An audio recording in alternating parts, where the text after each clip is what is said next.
Okay, electric flight is coming in a big way. Already we have several personal electric aircraft that are flying for more than an hour.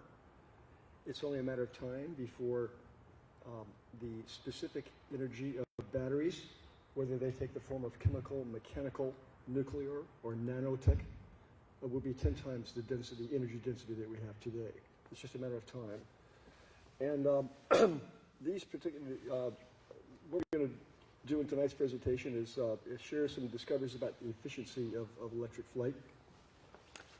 And both of these aircraft will employ modern propellers, and we'll explain why the multiple blades. The slower aircraft will fly with today's technology. It's basically a self-launching glider which regenerates by using the propeller as a turbine in updraft. And the upper aircraft will fly fast with tomorrow's technology with what I call 10x battery energy density or specific energy. Is the volume level okay? Could be better? Okay. Could be louder or less, or okay. A little louder. Little bit louder.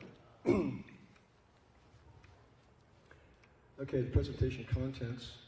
We're going to visit with some of the visionaries, Michael Faraday, Hermann Glauert, excuse me, and Paul MacCready, and then do a vehicle performance.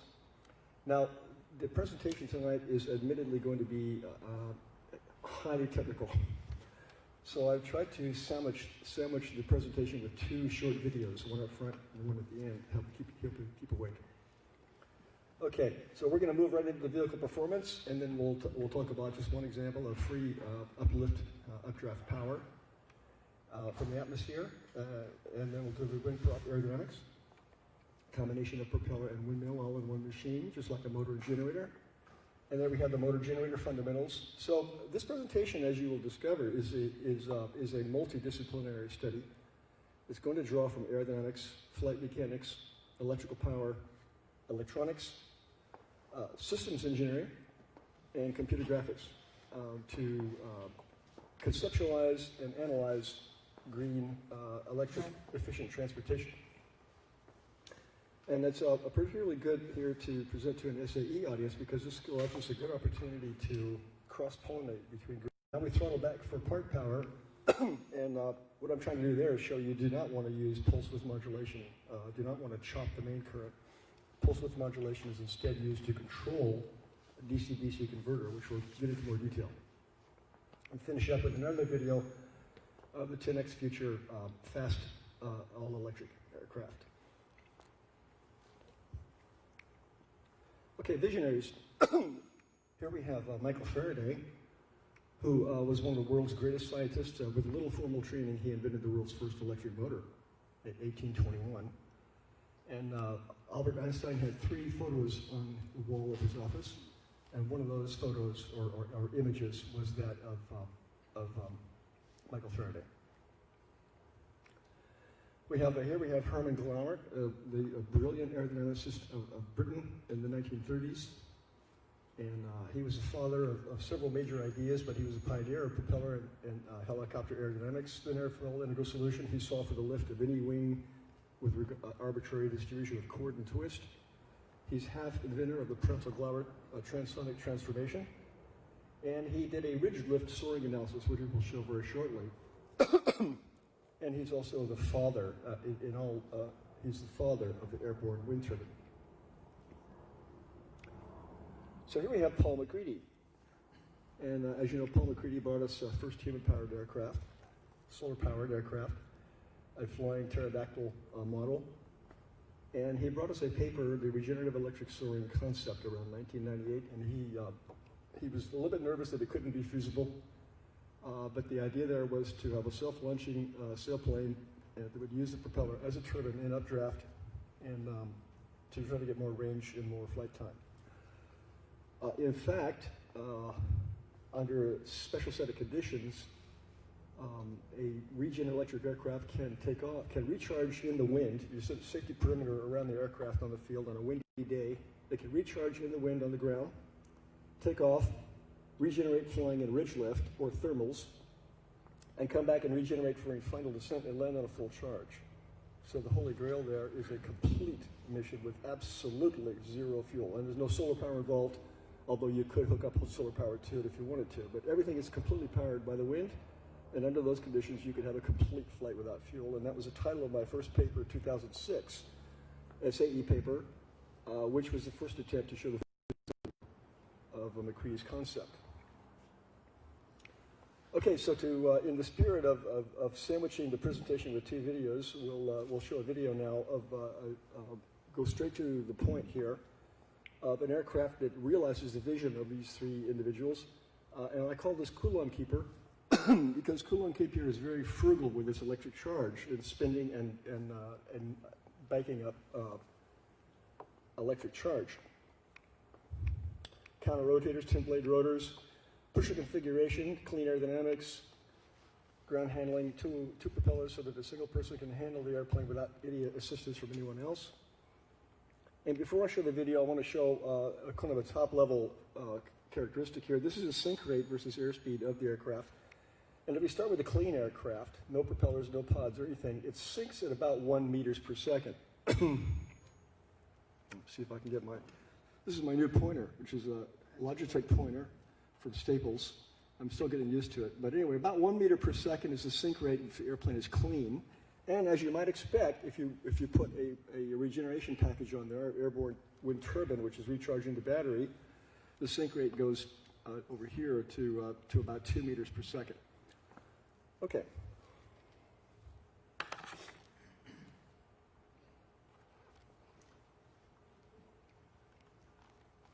So let's take a look at Coulomb Keeper. This is a 60-second video.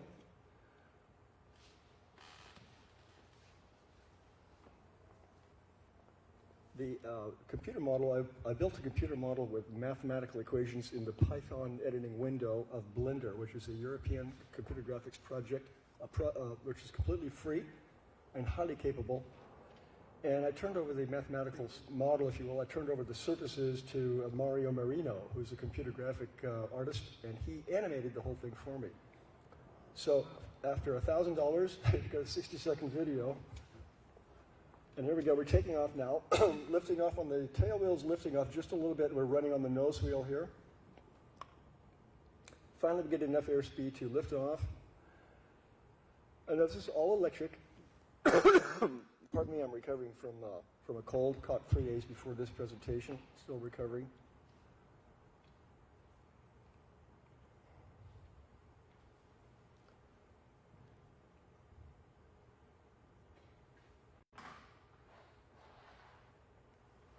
And okay, now we're flying in ridge lift. So now we talked about the sink rate earlier. The updraft at the ridge here is probably on the order of 2 meters per second, which matches the sink rate of the airplane, so it's regenerating. Now we're thermaling.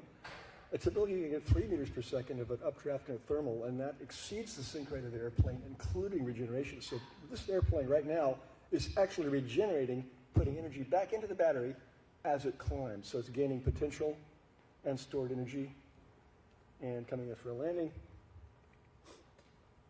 Oh, thank you. Now the challenge is to get back to PowerPoint there.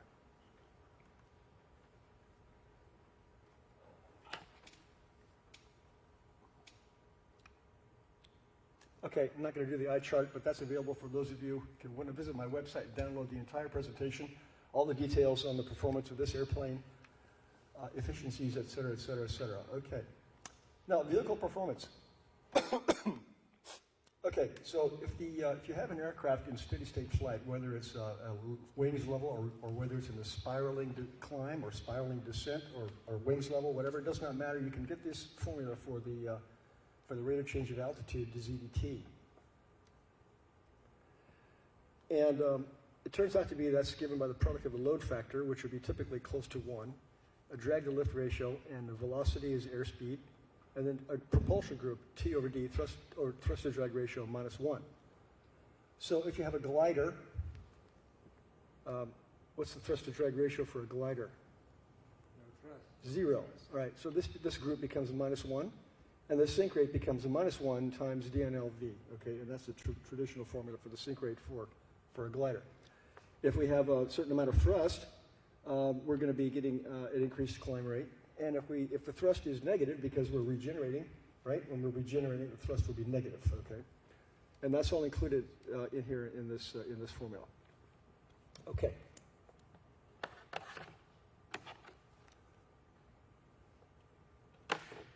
No, I don't want an upgrade.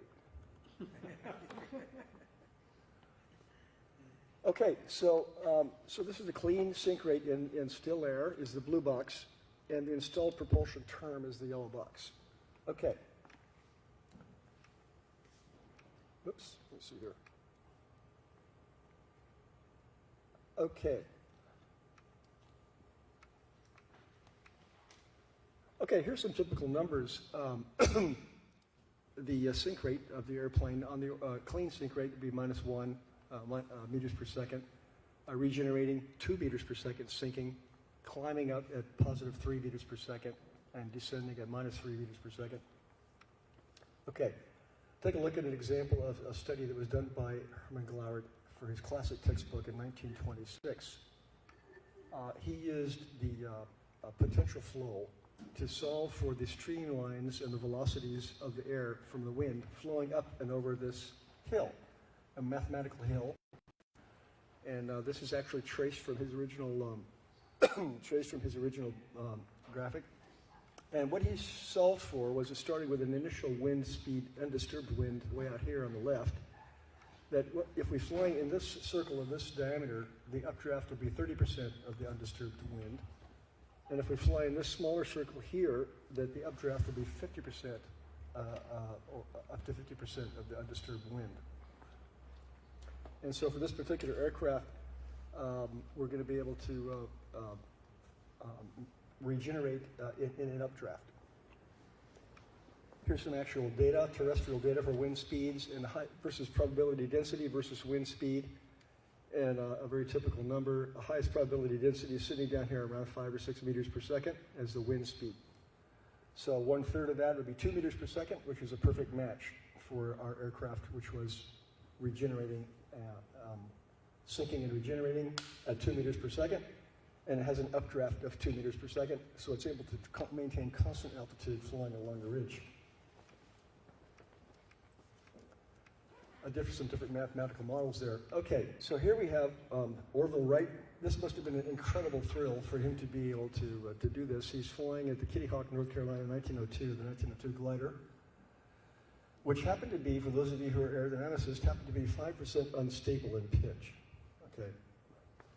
5% unstable is basically manageable, but when they added a propulsion system after the CG for their 1903 aircraft, that airplane became 25% unstable, which is vastly more unstable than a modern fighter aircraft, which has to be actively stabilized. So they're quite lucky that they were able to keep the airplane flying for a few seconds in the 1903 airplane. But the purpose of this chart here is to take a look at what kind of energy we're getting from updraft for an aircraft that is flying in ridge lift. And Orville, he got 1,000 flights out of this airplane. I don't know about you guys, but I've built several model airplanes. I typically get 5 or 6 flights out of the model airplane before it's totally destroyed. These guys got 1,000 flights out of this airplane, and Orville said that when the machine flew beautifully and when the angle of incidence was correct, it was soaring. Now here's a diagram now that, a very rigorous diagram actually, for a situation where the inertial velocity is horizontal. The airspeed is actually tilted down, and then we have the updraft U, and they vectorially combine to give us a horizontal inertial velocity. The the lift and the drag combine vectorially to give us exactly a vertical vector, which exactly matches the weight. So the aircraft is in equilibrium. And excuse me. Let's take a look at how much energy we're getting. Now, the power that we're getting from that updraft is going to be the product of drag times velocity.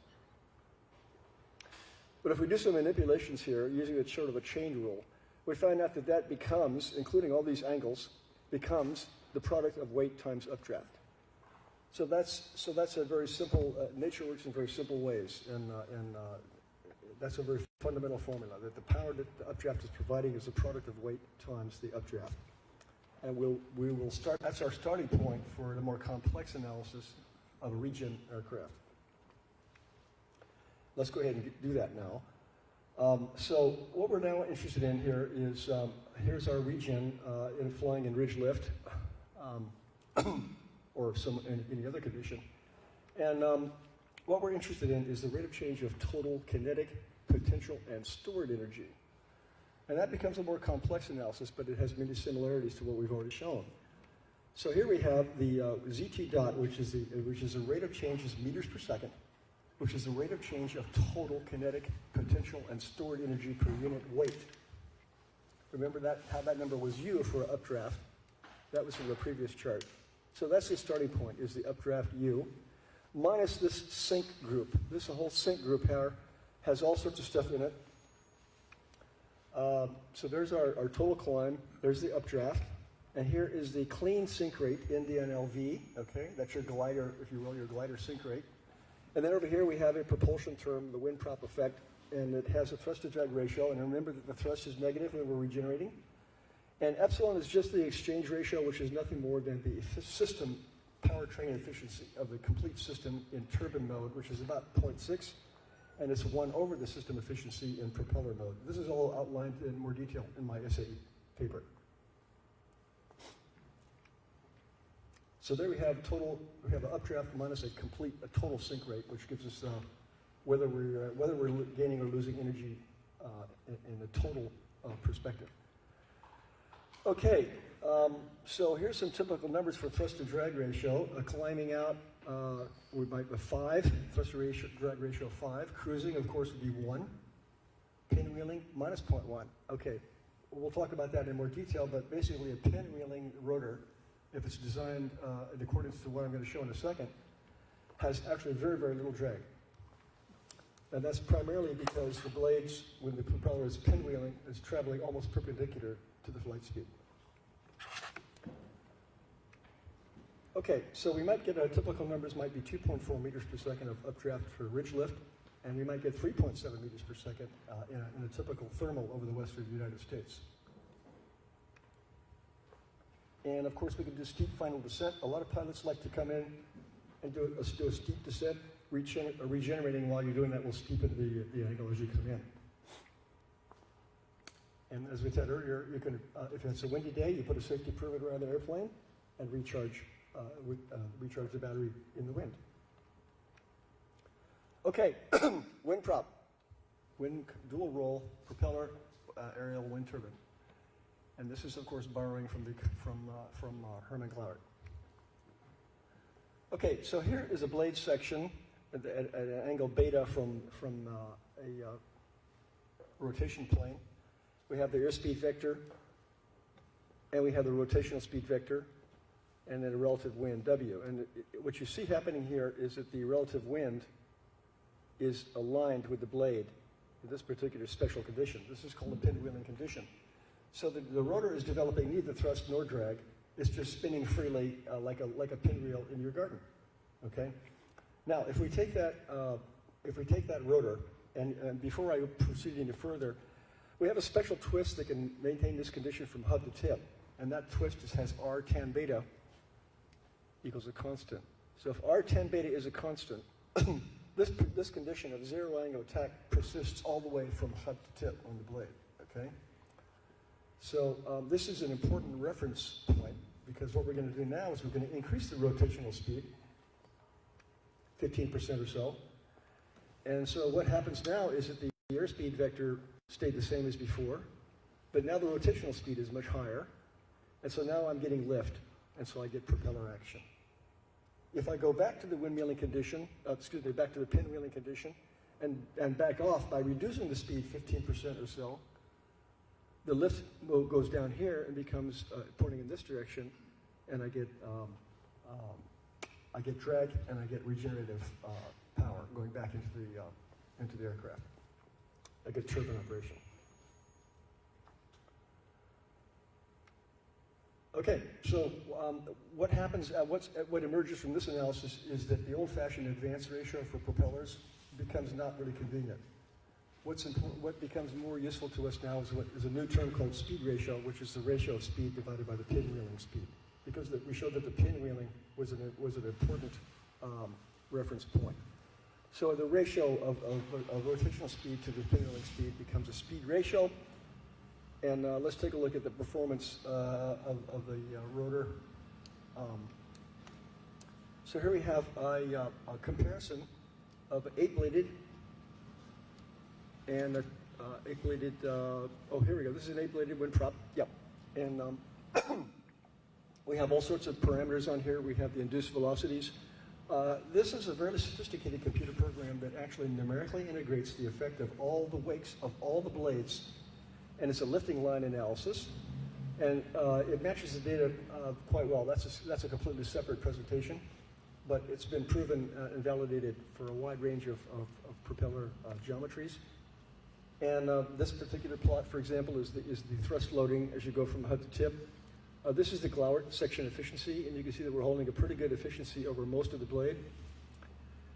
And let's go to now, let's take a look at the efficiency, 83%.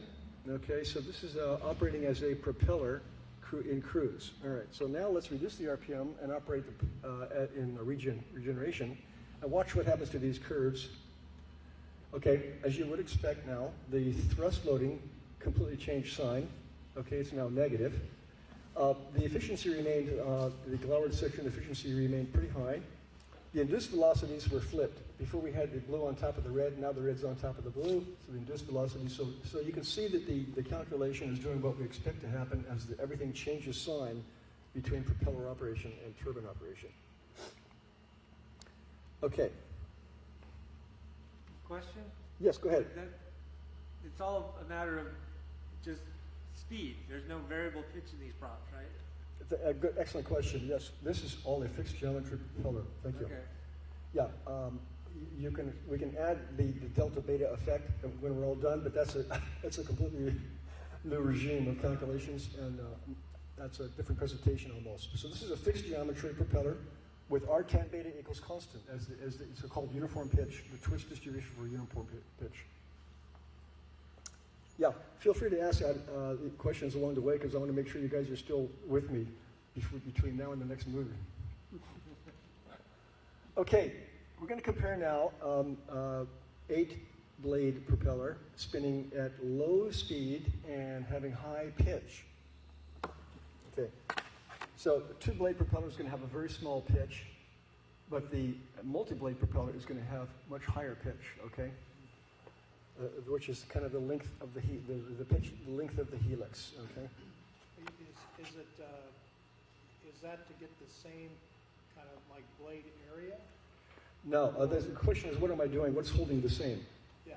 This 8-blade rotor is spinning at low speed with high pitch, and this 2-blade propeller is spinning at high speed with low pitch. They're both developing the same thrust, and they both have the same diameter. Okay. Okay? So, same diameter, same thrust. You could do that with 8 blades spinning slowly or 2 blades spinning fast. Okay? Turns out that the 8-blade has a slight edge in efficiency over the 2-blade. This is a surprising result, and I get a lot of feedback. I get a lot of resistance on that from propeller people in the audiences that I've made this presentation to. But I invite them to employ their own sophisticated numerical wake integration calculation, and they'll be able to duplicate this result. So here we have efficiency versus speed ratio, and the speed ratio of 1 is pinwheeling. Okay? If we reduce the speed ratio 15 to 20%, we get propeller operation, and the efficiency is about 83%, and it's actually slightly better for 8 blades versus 2, which was an interesting surprise.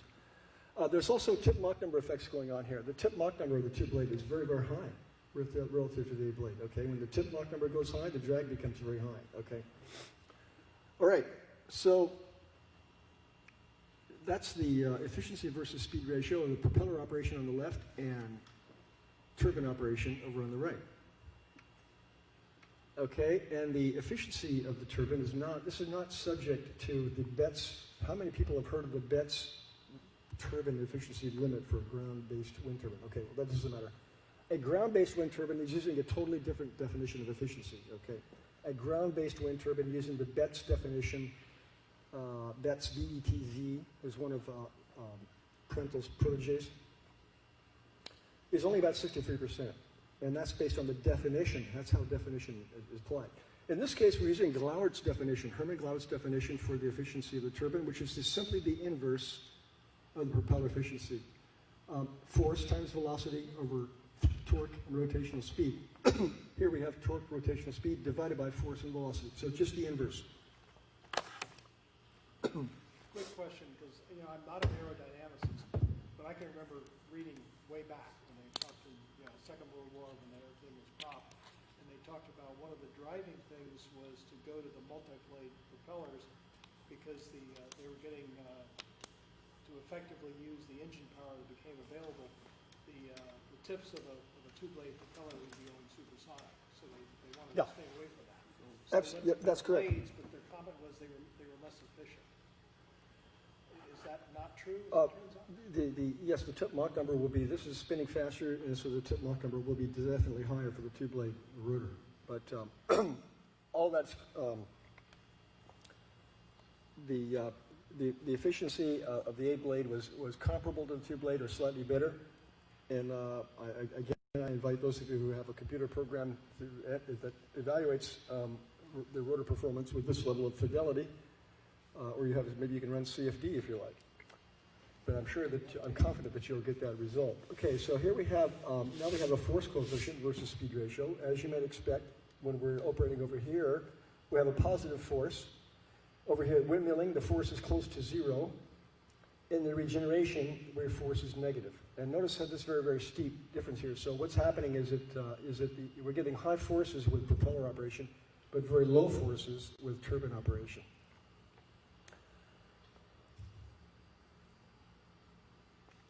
But the bottom line is that the efficiency is about the same for the 2 versus 8 blades, but the 8-blade is much quieter, so it's much safer for you and much more comfortable for you in the cockpit to be having a humming 8-blade versus a screaming 2-blade. And if you've gone outside and watched the model airplane guys with their 2-blade screaming, you have to put your earplugs over your ear to comfortably watching fly their models. And so this is the way of the future. Propellers are now going to be looking at 6 to 10 blades. A German type of paper that I just downloaded the other day had 11 blades. Okay, you're going to be looking at 6 to 10 blades is going to be the norm for propellers. And that also allows you to fly much faster because the tip Mach number is lower. Toward the end of the presentation today, we'll see how that allows us to fly fast also. So not only are we more efficient, we can fly faster with multi-blades at high pitch.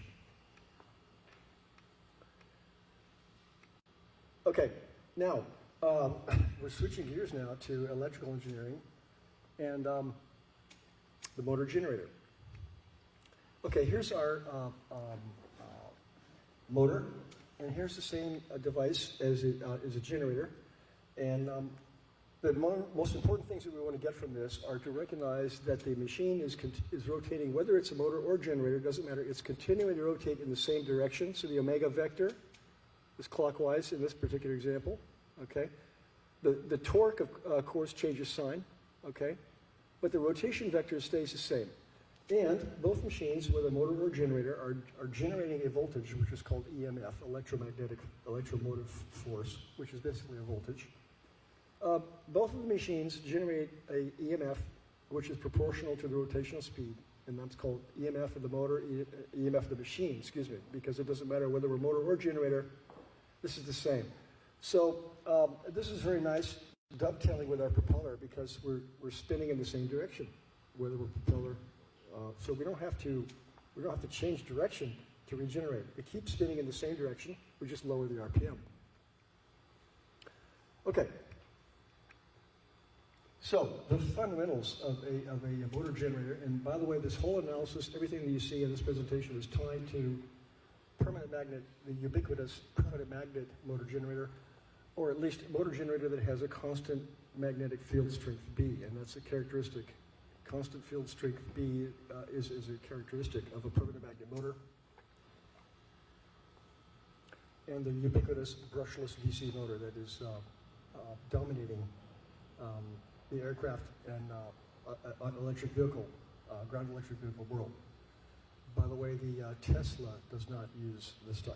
The Tesla uses a squirrel cage AC motor. Okay. So one of the fascinating things about the brushless DC motor is that we start with 2 wires over here. If we have a battery, and we have a current and a resistor, and we have 2 wires, and we run those 2 wires through the inverter-rectifier, and magically what comes out is 3 wires connecting these 3 phases. And so if you draw a system boundary, here's our system engineering, okay? If you draw a system boundary around the machine and the inverter rectifier, we get the equivalent of a DC machine. We get the equivalent of a black box, 2 wires going in, battery and ground. This is my 2 wires going into this system, and what comes out is shaft torque and rotational speed of motor generator. Okay, and so once again, the torque is proportional to the current, and the EMF is proportional to the rotational speed. So K is the EMF constant, which is inversely proportional to KV, which the model airplane guys you like to use when they're characterizing their motors and generators. Okay. So, the ideal efficiency, if you go through the stuff, it turns out that the efficiency is theoretically proportional to the rotational speed, omega. And it turns out that that's a very simple result, fundamental and simple result. And it turns out that the ideal generating efficiency is the inverse of that, is inversely proportional to the rotational speed. So let's take a look at some data to see how that pans out. So here we have some data for actual machine. This is actually 2 different machines. It's hard to get the same data for a given machine. But versus the speed ratio, remember how we talked about a speed ratio for the propeller windmill? Well, now we have a speed ratio for the motor generator. And once again, the speed ratio of 1 is the crossing point.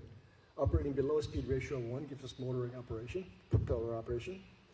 To the right of the speed ratio of 1 gives us turbine operation and generator operation. So the 2 machines are dovetailing very nicely. They're rotating in the same direction. Each one is doing what the other one wants to have happen. Okay, so here we have torque and current at 0 RPM, which is over on the left-hand side. As you might expect, the torque is very, very high. You know, high stall torque, and this is why an electric car can outperform most of the other cars that are out there with you on the street with you, because the electric cars have high torque at 0 RPM. Also, most people are driving an automatic transmission, which has a torque converter, I guess, right? And you're losing a lot of torque in your torque converter. I happen to drive a 150 horsepower Honda 5-speed, and I'm able to easily out-accelerate most cars that floor it with an automatic transmission at 250 horsepower. I can still out-accelerate them with a manual transmission. Okay, so torque versus rotational speed, and then here's the efficiency. We said theoretically that the efficiency would follow the dotted line. We said theoretically the efficiency of the motor was proportional to RPM. Look at that. The data is nicely following that, except it diverges away from that over here at a speed ratio, approaching a speed ratio of 1, because the losses start to become dominant. Okay. And we also said that the efficiency of the generator was inversely proportional to RPM, and then you have that blue curve over here. And once again, the data is nicely matching the theory over here, but in the vicinity of a speed ratio of 1, where there's torque is very, very small, the parasitic loss becomes dominant. So we were able to verify the theory that, in principle, the ideal machine efficiency is proportional to the speed, or inversely proportional to the speed. And what's going to be happening now is that we have, I think Honeywell and perhaps Collins Aerospace are working today on the motor generators that will take this red curve, which you see peaks at about 78% peak efficiency. They're going to move this curve, this knee in this curve, up deeper, deeper, deeper into that triangle. What's happening here is, theoretically, if you will, the efficiency goes from 0 to unity, and then instantly drops to 0 at a speed ratio of 1 for the motor. For the generator, the theoretical efficiency starts to 0, jumps up to 1, and becomes inversely proportional, okay? Honeywell and Collins Aerospace are developing motor generators that will probably drive this red curve up into the high 90s, 95, 96, 97% efficiency for the next generation of motors and generators.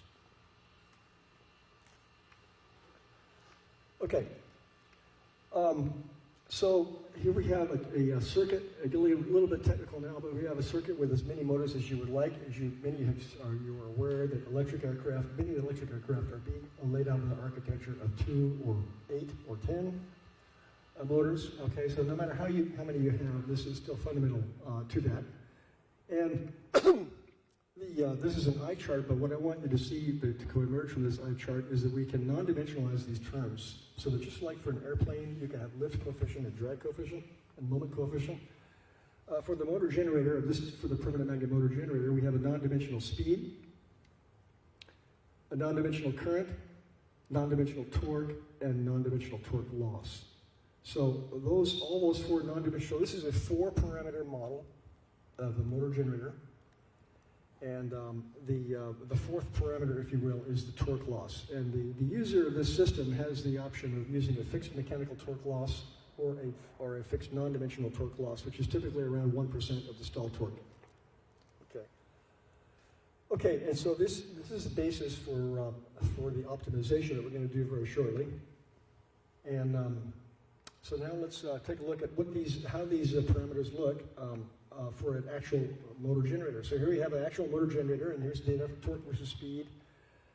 We have a variety of currents versus RPM, a variety of efficiencies versus RPM, and all this data collapses into this package of curves down here, using the non-dimensional characterization that I showed on the previous chart. So the efficiency is a unique curve versus the speed ratio. And the non-dimensional torque, which is the circles, and the non-dimensional current, which is the blue dots, is a straight line. Within the scatter band of the data is a straight line in accordance with the theory. And of course, we want to operate our system right here at near the peak efficiency, in accordance with the title of this presentation. Okay. So here is the typical 6-pack inverter. It's called an inverter, but it is not really an inverter. What is it doing is it's taking the 2 wires from the battery.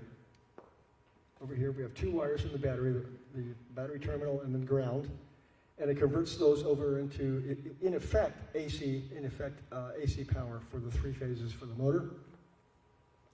But what's really happening is it is not really inverting.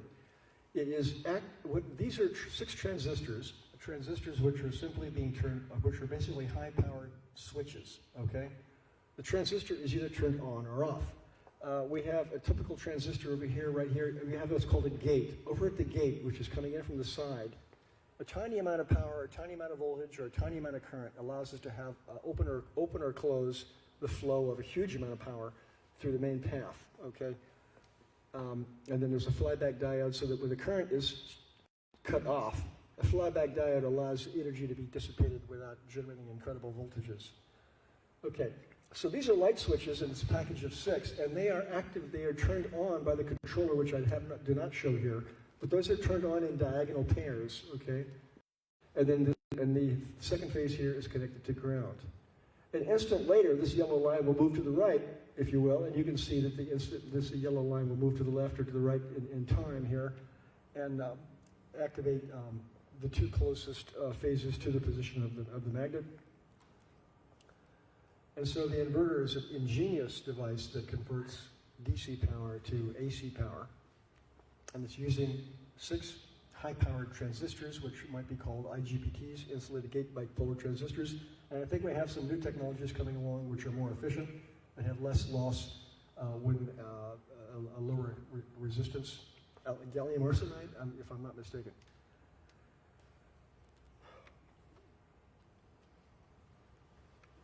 Okay, now, regeneration. Notice that we have these flyback diodes. That's interesting. My light gray didn't show up here. Okay, but anyway, there's 6 flyback diodes in that package of 6 transistors. And when you put those together and you spin the machine looks for the highest voltage, if you will, at any given time, and the lowest voltage. And what comes out of that package,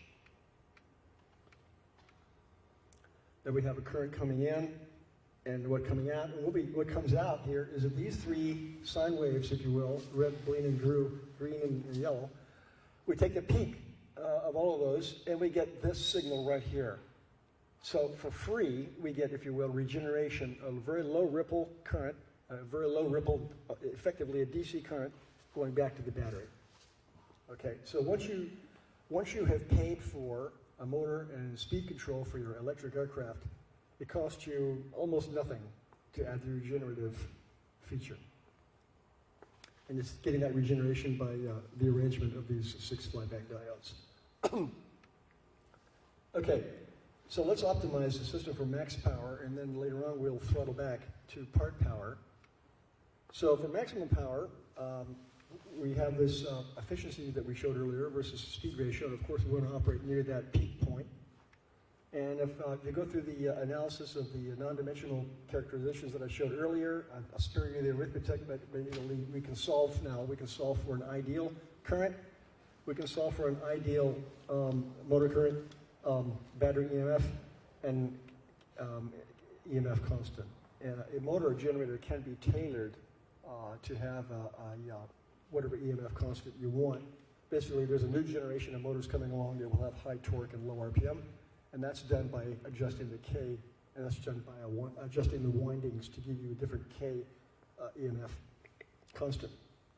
Okay, so it's an iterative solution, which is outlined in my technical paper, but one of the pieces of data that you need is resistance of 2 phases of the motor. And here's some data starting from model airplane over at the left versus kilowatts of shaft power. And this is the resistance of the motor. So remember how a battery has an internal resistance? The motor has resistance, okay. So here we have for different scales of airplane, and over here in full scale would be down here in this regime, we're looking at around 10 milliohms is what to expect from a motor generator in the class of a private electric aircraft, personal electric aircraft. Okay, and here for those of you who are interested is the algorithm. This happens to be in Visual Basic Excel. The algorithm that solves for the optimum, it runs through that sequence several times and solves for the optimum battery voltage, et cetera, et cetera. I'll spare you the details, but okay. So now, cruise and regen. If you have a car that has, let's say it takes you 100 horsepower to drive your car at freeway speed on low ground. I'm sorry. It only takes 20 kilowatts for a typical car to drive at highway speed on low ground. That same car will require 100 kilowatts to climb up a slope like the mountains just coming out of San Diego, or to come up with the Pomona Pass at full speed. So the power for cruise is on the order of 20% of the full power. Okay. So what we want to do here is the objective now is to efficiently throttle back the system to cruise power, and we do that efficiently, okay? And what you see here is I've drawn a line through pulse width modulation, which is typically done for a model airplane control. The model airplane controller chops the main current to reduce the power, and we will show that that is exorbitantly inefficient. Okay.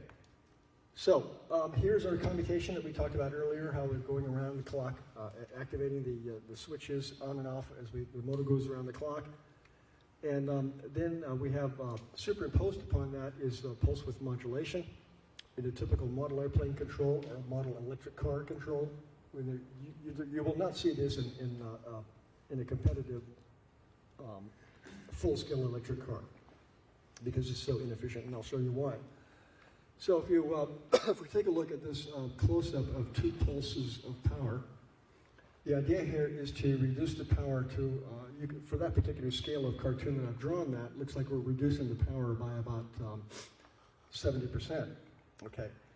So during the on cycle of the pulse width modulation, the efficiency of the motor is going to be 85% or so. It's going to be within this blue bar. When this blue bar is on, if you will, the efficiency of the motor will be about 85%.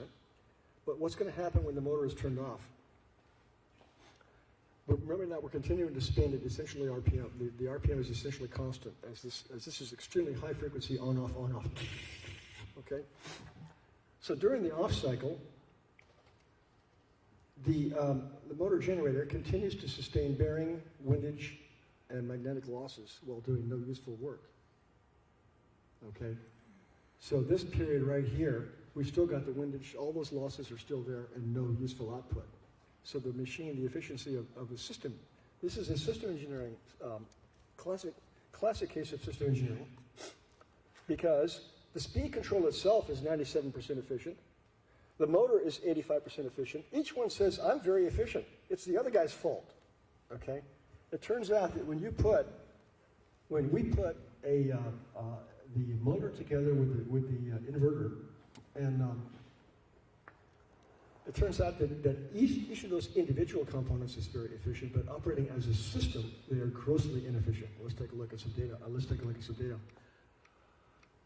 Okay, so here's a plot of our, imagine that we're going to be using pulse width modulation. If we were to use pulse width modulation to reduce the power for cruise, we have versus RPM, we have the efficiency, we have torque, low torque. Full power is right here. If we throttle back to cruise for our propeller, if you will, we're going to be looking at something like this.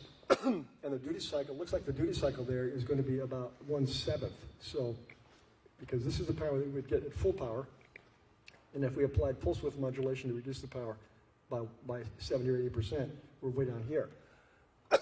Notice how the efficiency at full power was a nice 80%, but now the efficiency over here is only 58%, and that's when the motor is on. So we only get 58% efficiency during the pulses when the pulses are on. When the pulses are off, the efficiency is 0, and the system performance is abysmal.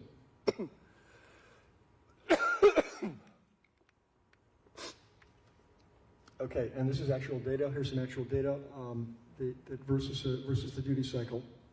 That if the duty cycle is 1, yes, you're not going to have much chopping going on, so the efficiency is 1.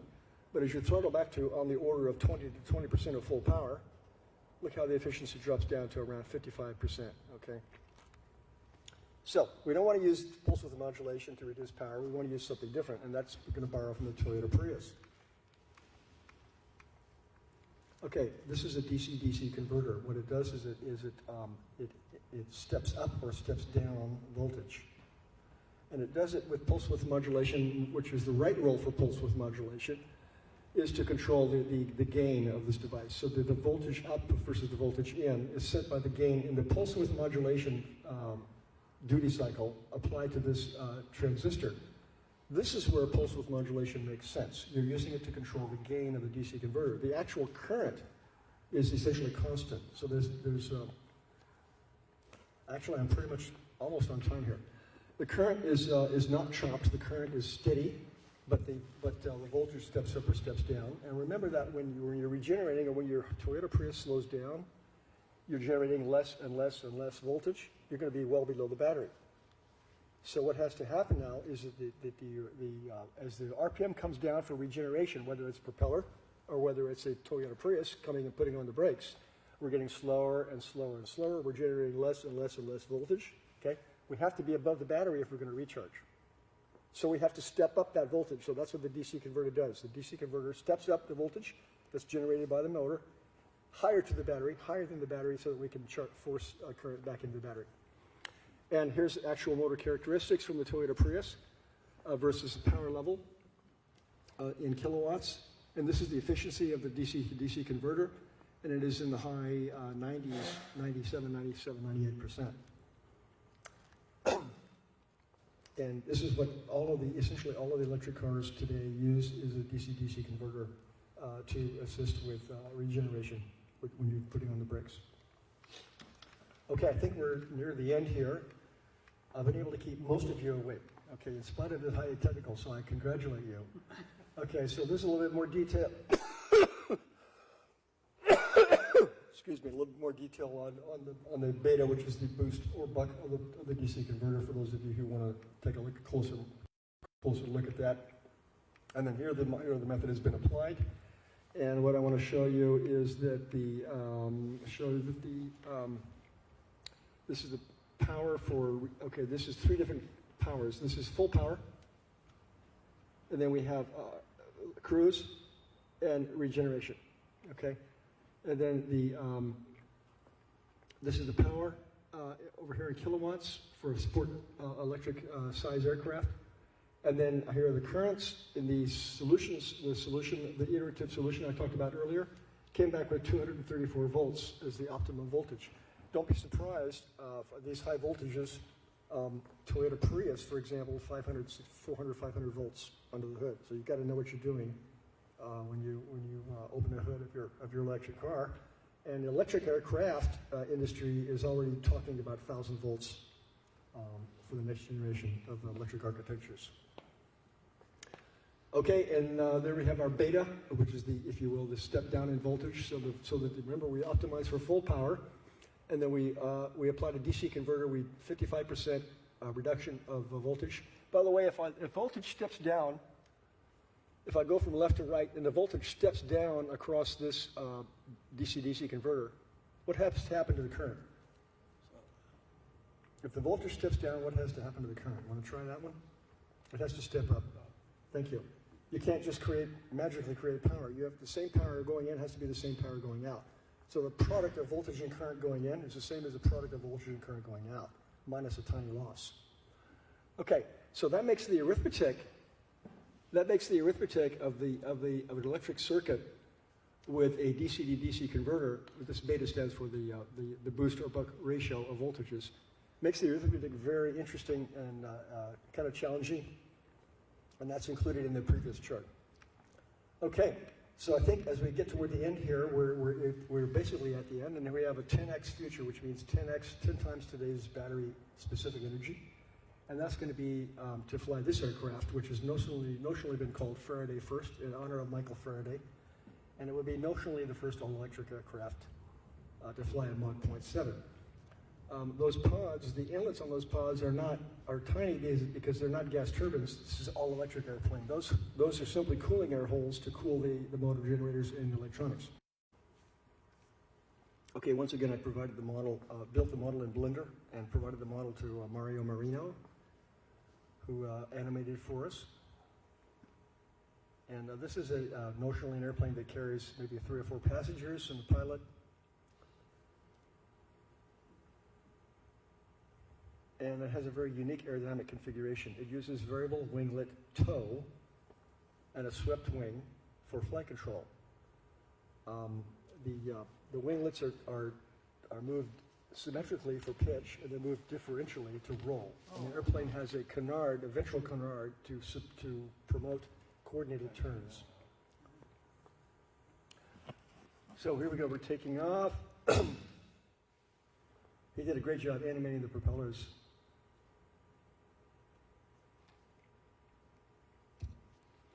Here we show the variable winglet tow causing the airplane to roll.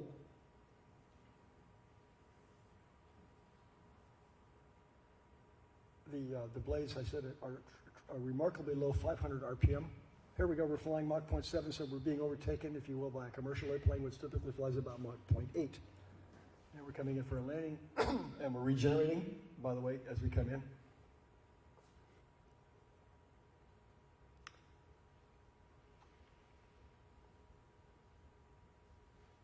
And Mario added that nice touch of another aircraft of exactly the same design.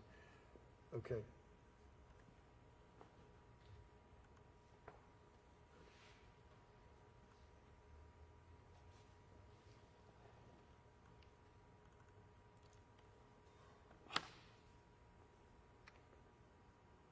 Oops. Okay, so summary. Michael Faraday's image was one of 3 images that were posted on the wall of Albert Einstein's study. A person with almost no formal education became one of the world's greatest scientists. Invented the world's first electric motor. Glauert's airborne wind turbine. In his book, he said something like, consider the case of a wind turbine on an airplane. So that started it all, and that was he wrote in 1926. 83% efficiency, and we can get that same 83% efficiency, whether it's propeller or turbine, out of the same machine. Paul MacCready's concept for regenerative electric flight feasible. The mini blades that you see here are, 6 to 10 blades are operating at high pitch. They're going to be very efficient. They're going to be quiet, and it also allows you to keep the diameter down. Remember how we had the propellers out on a pod? Well, we can't just, have a pod go way out to here. There's a size limit. So the multiple blades give us a lower diameter also for a given thrust. So the propeller of the future is going to be many, many blades. We showed how we could optimize the motor as a system engineering optimization of the motor EMF constant, the battery EMF at full power. And then we showed that you do not want to use pulse width modulation. You want to use instead a DC-DC converter to throttle back to cruise. It's going to allow you to double your cruise range compared to the old-fashioned method. And 10x battery-specific energy is on its way. And I think we'll be seeing that within a decade or so. Okay, that concludes the presentation.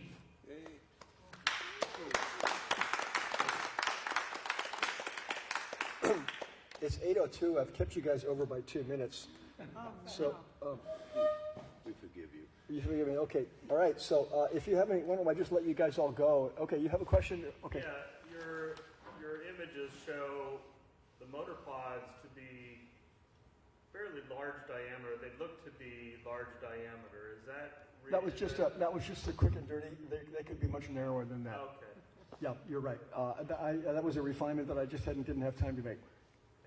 I was out of time and I had to get the video made, so I had to pass on the model to Mario as it was. Is there a constraint though? Can you not make a motor narrow small enough? Well, you have to be careful now because we're looking for optimizing the motor EMF constant, the windings, and so the diameter and length, of the motor are going to depend on the K EMF constant that you're looking for.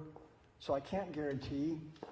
In fact, what I showed was probably conservative, but I can't guarantee that the motor will fit within those pods, given the desired EMF constant that I'm looking for, because I'm looking for high torque, low RPM. And that's a different type of motor than what's off the shelf typically. Yeah, I'm assuming you've also got to do the cooling and all kinds I've got cooling. I have to have cooling air. I have to have enough annulus for cooling air to pass through there, and then I have the electronics in there being cooled also. Yeah. Remember the efficiency, I forgot to show, I didn't get a chance to show those, but the efficiency of the electrical circuit is on the order of 75 to 80%. Okay, so that means that 20% of the power has to be carried away with cooling air. Go ahead. I'm intrigued by your information on the mini blades, the low sound and benefits and whatnot.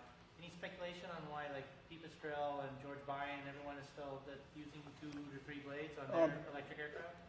The question is, why haven't the multiple blades become popular? Well, all those individuals that you just mentioned have been in my presentations, and they've heard me.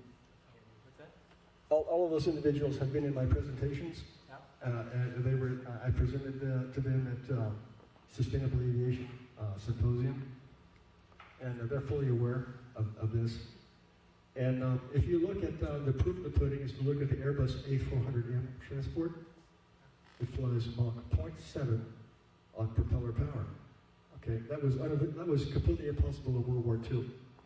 There was no such thing as a Mach 0.7 propeller power in World War II. But by using the multiple blades at high pitch, which is exactly what the A400M does, allows it to fly Mach 0.7. Okay, now these are the airplanes that you talked about are personal electric aircraft. Okay, and they continuing to persist with 2 blades. It's cheaper. It certainly is cheaper to have a 2-bladed than an 8-bladed, okay? So, but the noise is higher, and there is definitely a cockpit noise problem for, particularly for self-launching sailplanes. Hearing damage from the 2-bladed being spinning screaming RPM.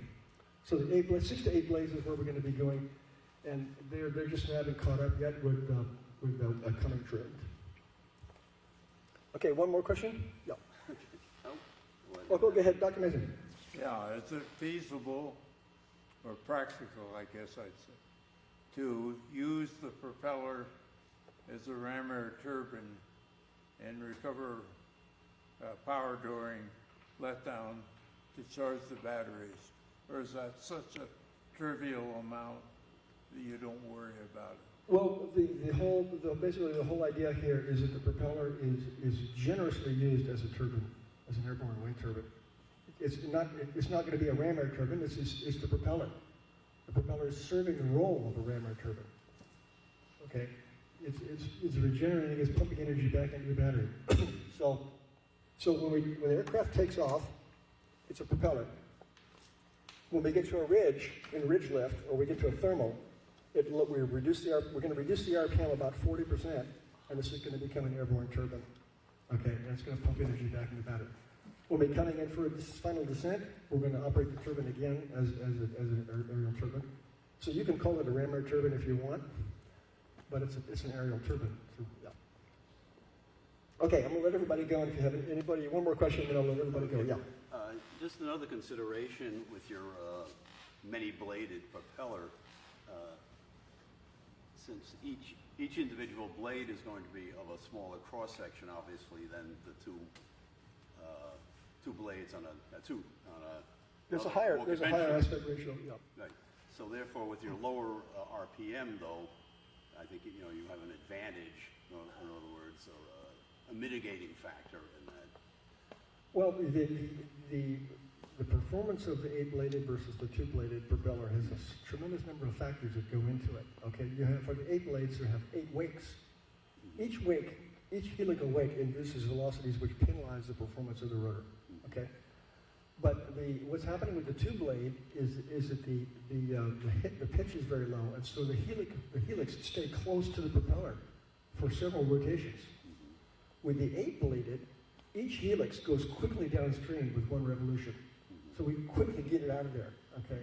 It turns out that including the effects of all the induced velocities of the number of wakes and the closeness of the wakes, that the multi-bladed propeller slightly outperforms. Now, but the question, because why don't I go ahead and buy an 8-blade propeller, because the 2-blade is going to give me 2% less efficiency or 1% less efficiency, but it might be 80% cheaper. So a lot of people are buying 2-blade, staying with 2 blades because it's cheaper and it's off the shelf. The 8 blades are not quite off the shelf yet. It's a new trend that's coming. But are you saying with the 8-bladed propeller, going at a lower RPM, et cetera, that you have an advantage in durability? See, I'm a metallurgist, I think about those things. There's all other advantages as well. But the most important one for me is noise, because I want to keep the noise down. Right. Okay. Have you thought of any exotic materials to be using in the propeller blades, or are you just... No, I have not thought of everything that you see here is simply an external shell mathematical model. Yeah. Anything on the inside is not lovely to that little detail.